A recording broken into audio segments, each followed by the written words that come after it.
नमस्ते देवी और सज्जनो, आशाताईस रेसिपीमध्ये तुमचं खूप खूप मनापासून स्वागत आहे। होळीची तुम्हाला खूप खूप शुभेच्छा। आज आपण होळी स्पेशल पुरणपोळी बनवणार आहोत। एकदम सोप्या पद्धतीने कमी टाइमात आणि एकदम मऊ लुसलुसीत अशी पुरणपोळी बनवणार आहोत। तर इथे मी एक पाव डाळ घेऊन डाळीला पाण्यामध्ये 2-4 तास भिजवून ठेवलं होतं आणि बघा डाळ छान फुललेली पण आहे। डाळीला टाकले कुकर मध्ये। डाळीमध्ये टाकायची थोडीशी हळद आणि डाळ पाण्यात बुडेल एवढं पाणी टाकायचं। डाळीला छान शिजवून घ्यायचं आहे, 4-5 विसल लावून घ्यायचे आहे।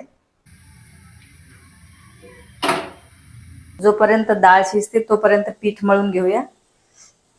तर इथे मी हे 1 वाटी गव्हाचं पीठ घेतलेलं आहे किंवा गव्हाची कणिक। त्यामध्ये थोडीशी टाकूया हळद कलरसाठी आणि 1 पिंच टाकायचं आहे मीठ। त्याच्यामध्ये थोडं थोडं पाणी टाकून अवघड धोबड असा गोळा मळून घ्यायचा आहे।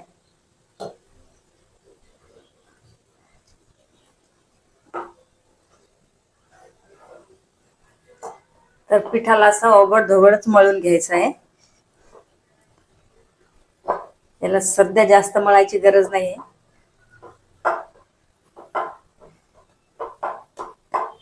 तर अशा प्रकारे पहिले पीठ मळून घ्यायचं आहे। आता एका भांड्यामध्ये टाकायचं आहे पाणी।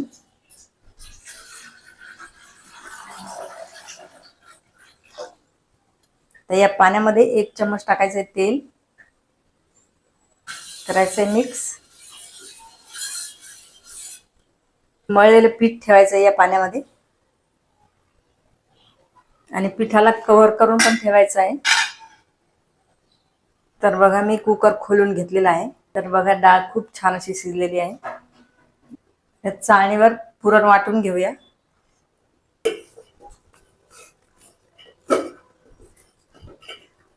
तर अशा प्रकारे पुरण वाटून घेतलेलं आहे। तर पुरणाच्या डाळीला चाळून एवढा कट निघाला आहे। तर याची कटाची आमटी बनवू शकता। त्याच्यामध्ये टाकायचा 1 वाटी गूळ। गुळाची क्वांटिटी तुम्ही तुमच्या गोडाच्या हिशोबाने कमी जास्त करू शकता। पुरण घट्ट होईपर्यंत असंच चालवायचं आहे।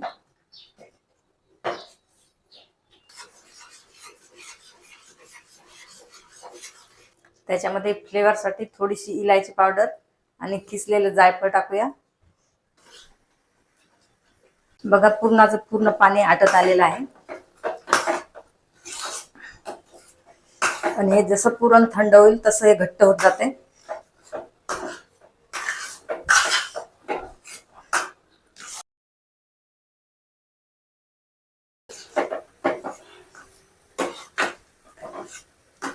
पुरण घट्ट होते का नाही ते कसं ओळखायचं? तर थोडंसं पुरण घ्यायचं एका भांड्यामध्ये किंवा वाटीमध्ये आणि असं ठेवून याला थंड करून घ्यायचं। तर बघा पुरण थंड झाल्याच्या नंतर तर असा गोळा बनला की समजायचं पुरण तयार आहे। एका प्लेटमध्ये घेऊन थंड करून घ्यायचं आहे। आता हे पीठ बघा छान मुरलेलं आहे पाण्यामध्ये। याला काढून घेऊया। तर याला प्लेटमध्ये छान मळून घ्यायचं आहे। बघा एकदम सॉफ्ट असं पीठ झालेलं आहे पेढ्यासारखं आणि पिठाला आपण ओबड धोबडच असं मळून घेतलं होतं आणि पाण्यामध्ये आपण तेल पण टाकलं होतं। तर तेलाने अजूनच सॉफ्ट झालेलं आहे।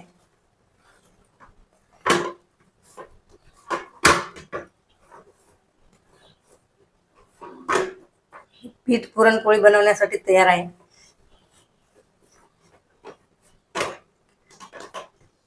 तर बघा हे पुरण पण थंड झालेलं आहे। पुरण पण एकदम मऊ असं झालेलं आहे बघा। एकदम पेढ्यासारखं असं मऊ पुरण झालेलं आहे। पुरण जास्त घ्यायचं आहे आणि पीठ कमी घ्यायचं आहे अशा प्रकारे।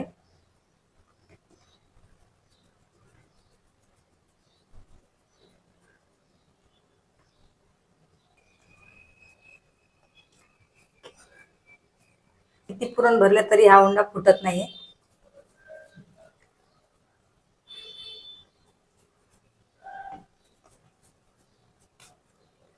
अशा प्रकारे कोरडं पीठ लावून लाटून घ्यायचं आहे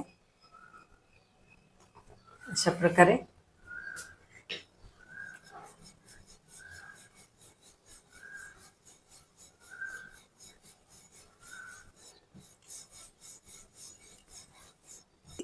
एकदा हे बेलन लावलं की बेलन उचलायचं काम पडलं नाहीये. बघा खूप छान अशी पुरणपोळी झालेली आहे. उलट पलट करून छान भाजून घ्यायची आहे.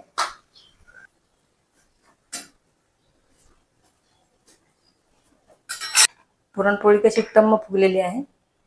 वरून थोडंसं तूप लावून घेऊया.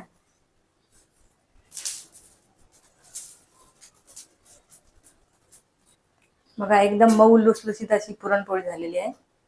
काढून घेऊया. बाकीच्या पुरणपोळ्या अशाच लाटून घ्यायच्या आहेत.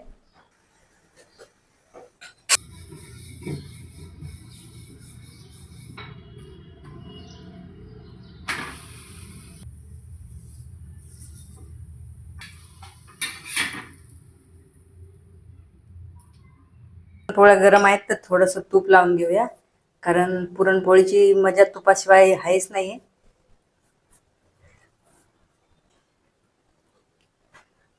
एक पुरणपोळी तोडून दाखवते.